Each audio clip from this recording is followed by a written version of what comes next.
आओ नहीं आदर नहीं नैना नहीं सने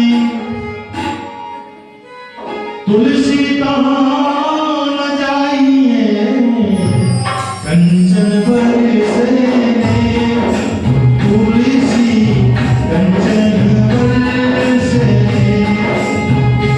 सीताराम राधे श्याम सीताराम राधे श्याम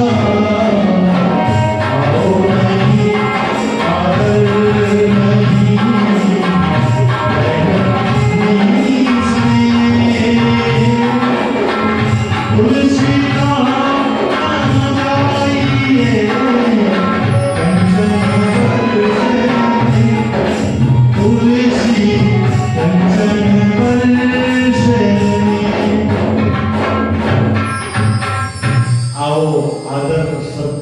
आओ भगत वहां जाने में आनंद आता है।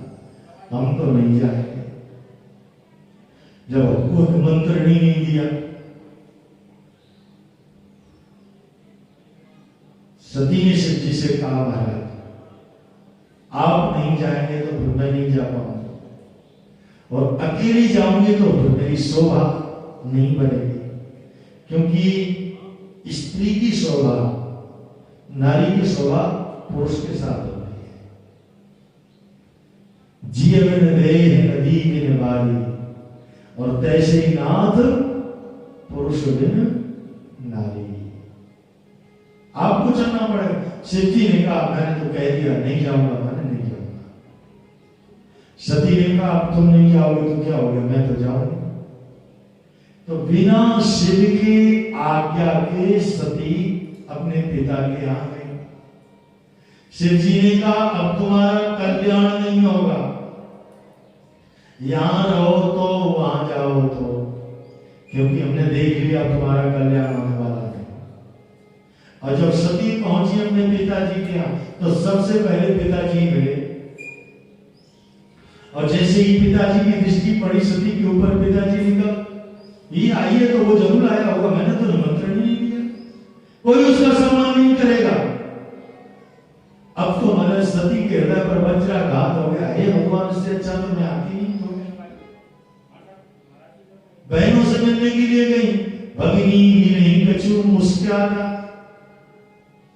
भगिनी मुस्कुरा रही बहन और मुस्कुरा करके तो महाराज क्या कहा ठाकुर जी जाने क्योंकि तुलसीदास जी ने मर्यादा की अनुकूलता में रामायण को लिखा है।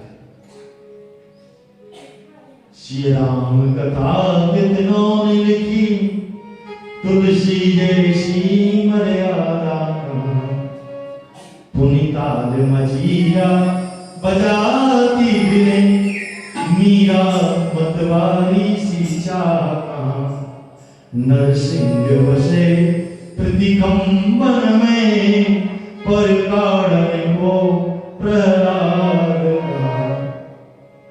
तो मर्यादा की अनुकूलता भगनी मिले कछु मुस्कुरा रही सादर मिलो भले एक माता सादर मिलो भले एक माता भगिनी मिलाई कछु मुस्कुराता भगिनी मिलाई कछु मुस्कुराता भगिनी मिलाई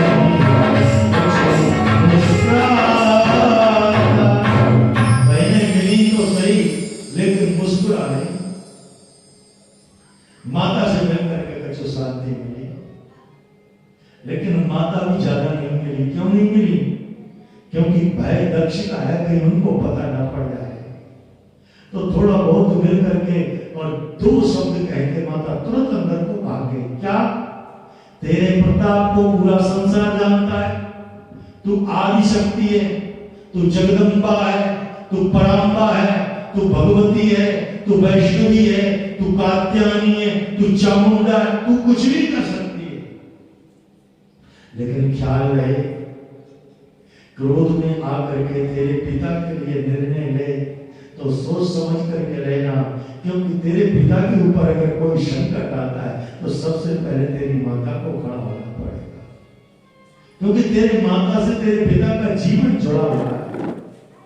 मैं उनकी पत्नी हूं, मैं तेरी माता हूं। कोई भी संकट आता है तो पत्नी को सामने जाकर के खड़ा होना पड़ता है। इतना कह के वो गई।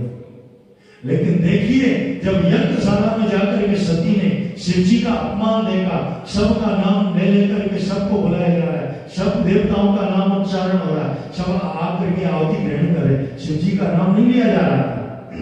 और जब अपने पति का अपमान देखा तो सती फिर भूल गई माँ ने क्या कहा था। उस यज्ञशाला में बैठ करके अपने शरीर में अग्नि को प्रकट कर दिया, और जब शरीर में अग्नि को प्रकट किया और जब शरीर जल करके राख होने लगा, वो तपन, वो वेदना सती से सहन नहीं हुई महाराज। अग्नि की तपन बहुत होती है। आदमी क्रोध में आकर के कर तो कुछ भी नहीं, लेकिन पीछे पछताने के अलावा कुछ नहीं। कई लोगों को हमने देखा है, गुस्से में हम जहर खा के मर जाएंगे, हम जहर खा के मर जाएंगे। लेकिन मैं आपसे सत्य कह रहा हूं, जहर खाया व्यक्ति मैंने देखा है अपनी आंख से, जितनी उसको वेदना होती है, जितनी उसको पीड़ा होती है, उस समय उससे पूछो क्या बीती है। उस समय उस एक ही शब्द कहता है, बचा लो, बस बचा लो, केवल बचा लो। लोग वो कहते हैं हम आग लगा के मर जाएंगे, लेकिन जिन्होंने आग लगाई है उनको जाकर के देखो, जब वो वेदना होती है फिर कहते हैं अस्पताल ले चलो, हमको बचा लो। तो सती ने क्रोध में आकर के शरीर में अग्नि को तो प्रकट कर लिया। जब वेदना हुई वो तपन, एक क्रोध की, एक अग्नि की, तो अग्नि में बैठा किसको देखा? उस समय सीता जी कहां थी? तुम पावक मऊ करहु निवासा, तुम पावक मऊ करहु निवासा, प्रभु कर करो निशाचर नासा, प्रभु कर करो निशाचर नासा।